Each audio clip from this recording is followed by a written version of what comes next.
I saw a president that was not fair. That's what I saw yesterday. And I'm going to be hard with the truth today. I'm not saying this because of us. I'm saying this because of our democracy. It's time we stop making this a demonstration of grace. All the legal minds have spoken about it extensively. The last state of emergency had in this country, in fact, I think it was the National Assembly that called the attention of the president to that you don't need to suspend the governor. And it was kept in place. Most of the legal,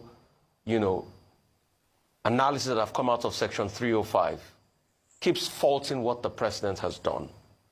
But you see, this case is peculiar because, please, you will humor me to think that this National Assembly will be able to call the president to order when they need to vote on it, when they need to get 2/3 on it. This rubber stamp National Assembly, this National Assembly that can't even investigate a case of sexual harassment, this National Assembly that is so high-handed in its own regard towards its own members.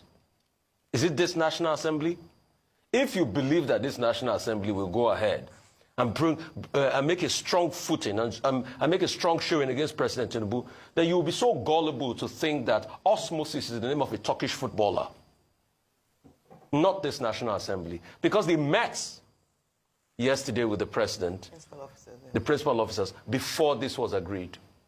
So it's a political ploy. Coming to the part of unfairness, I saw a lot of half-truths in the president's speech yesterday. Fubara has not made attempts to ensure that the Supreme Court ruling was implemented, but we saw when he went to the House, we saw the game the legislature in Rivers State had been playing.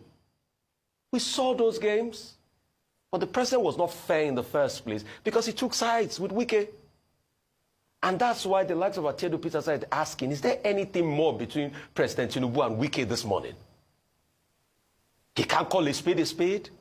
He can't call Wike to order. The same President Tinubu did not see where Wike was threatening the Ijaw ethnic nationality. And say, what would they do? The same President Tinubu didn't see all of this. But anyway, what do I expect? It's under President Tinubu's watch that we had 2 speakers in Lagos. It's under President Tinubu's watch we had a disarray in Osun State House of Assembly. You've had political suicides everywhere. But in all of this, he heaped all of the blame on Fubara when we know the real actors in this matter. And like Ebon Adegboruwa was saying this morning, it was part of a grand ploy. Let's call a spade a spade. It was part of a grand ploy. The idea was to remove Fubara in the first place. So they had looked for ways.